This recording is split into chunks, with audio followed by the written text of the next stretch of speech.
Mr. Chairman, is there anything you guys have dropped the ball on? That we have? Yeah. We're trying to find the ball. Or is it a case of... Never mind, drop it. When Mark alluded to a real communication problem, I mean, that's really an understatement. And it's not just Yarmouth. There's complaints across the state with last-minute notice or after-the-fact notice. I think there was an article that I saw in Wareham. They're all upset because the same thing that's happened to us has just happened to them. So before you can intelligently respond to a problem, you gotta know what it is, and you gotta find out as much information as you can about it. And we've been trying to do that. You know, all the things that gentleman said about the Cape, its antiquity, all those things are true, and all those things are shared, I think, by everybody. Route 28. Motels on Route 20 is not the place for housing. And that's our tourist corridor, really. That's where you should be seeing your miniature golf and your restaurants and all of the things that people want to do when they come on vacation. And as our health director said, to warehouse people in motels is contrary to those ends, contrary to those objectives. I think this could have a profound effect on tourism if it continues for a long time, for a lot of reasons. And I won't get into all of them. Some of them I just mentioned, but perception is a very important thing. If tourists, whether they're right or they're wrong, whether they're concerned about who these people are, or whether they're concerned about safety issues, or whether they're concerned about communicable diseases, even if all that's false, if that's the concern, that can drive them away and them saying, we're going to go somewhere else. We're not going to come here.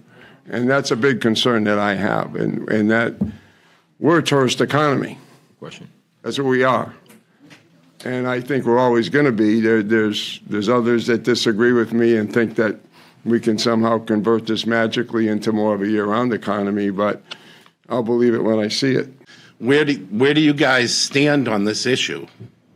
What is your personal opinion? Do you think it's sustainable for Cape Cod to do this right now? The governor herself. Several reasons. The governor herself says it's not sustainable. Okay, so I've heard in the paper that other towns have refused to take them and put up a little bit of a fuss, and I just don't see any. I see the people all coming out and doing things, and I don't hear anything different than the first time. If your question is, can we take some action and put them on a bus and send them away, the answer is no. We don't have that. We don't have that. I was curious on how you guys feel about it. Power or authority to do that. I was wondering how you feel about it. Feel about what? About the situation. We're all as surprised and shocked as you are that this happened and that we didn't get any advance notice that it happened. And we wrote to the governor, and the letter was signed by the full board expressing our views, and that letter's on our website. Okay, and you're going to enforce the rule about the motels? Because remember, we had a problem with people living in motels year-round. It ended up being a big crime area. You heard our town administrator say that we will do everything, and we are doing everything that we can to enforce our local zoning bylaws, and that is an accurate statement. It seems like a bad situation, sticking people in a little teeny place that's meant for people to spend the weekend. I agree with you. And now, then I'm listening to all the good, everything's going great, but I was just wish there was something. I think everybody is saying everything's going great. No, I was talking about the people. I don't think anybody's saying that. Are you saying that today there is no requirement for TB vaccination in the school districts? No. What I tried to say was that homeless individuals, through federal law, that's not state, federal law, McKinney-Vento, these are required. A homeless individual state is allowed to go into school, and then they work through the process. No, but no, I'm asking you whether there is a requirement for the U.S. children, for a TB vaccination. Okay, ladies and gentlemen, I have gone to the Massachusetts.gov website, and I've put in a request for what are required for vaccines of schools in Massachusetts. Students in kindergarten through 12th grade are required to be immunized with DTaP/TDAP, polio, MMR, hepatitis B, and varicella vaccines. That's it. The children are allowed to go to school unvaccinated. Is there a time frame in which that requirement has to be met, and who follows up on it? That is done through the school nursing program. And as the head nurse had said, there's a process to that. I don't know the exact, it has to be done within the first month. There's a certain time frame to it, but they do follow up. I know that I've been out there waving my signs for the last 4 weeks, and I still feel like no one knows what's going on in this town. And I want to know if you guys are going to be doing anything to make sure that everyone who's a property owner or a resident in this town is well aware of what's going on. Because I don't think a lot of people just know to go to the website and find this stuff. I think a snail mail letter, the old-fashioned way, is warranted for this. And I think I'm all in favor of using my tax money to have you guys do that. It's a monumental effort for somebody like me to do that, but I think that our residents and our taxpayers deserve that. They need to have a notice about what's going on.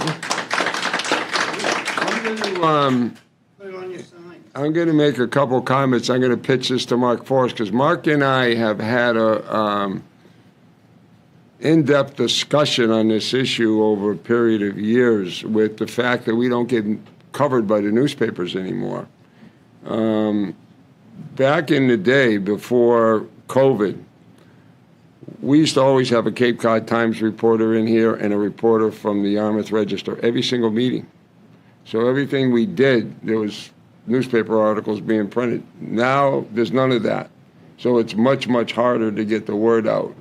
But Mark, do you want to comment? We're in the process of developing a communications plan so that we can have almost institutionalized a game plan for getting information out to people on a more regular basis. And as has been mentioned tonight, is not everyone is computer savvy. So periodically using the mail is an important aspect of getting the word out. So I think your point about using the mail and doing that, I think, is well taken. We're well aware of that. I'm just wondering, State Senator Sear, Kip Diggs, and is it Chris Flanagan? Is the other one? Have they reached out to you, the local board? Have you reached out to them asking, like, if you're not getting anything from the governor, or like you say for us as townspeople to reach out to them, but as a board, have you reached out to them looking for help? And if so, have you gotten a response, or where are they? No, I just want to say that we've had open and continuous communications with the legislative delegation. And I would say, I have some thanks for the legislative delegation and the efforts early on, especially with Chris Flanagan.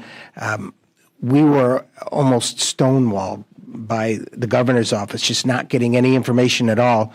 And it was the legislators that helped open up some lines of communication so that we began to get more regular updates. And so, but, we want to encourage you to contact your legislative delegation as well as local residents. They hear from us as a local government all the time, but what really fuels that system is hearing directly from constituents. So please don't miss that opportunity. We're in a situation that the state has put us in. I think you guys are doing a hell of a job, frankly, if it means anything. Thank you.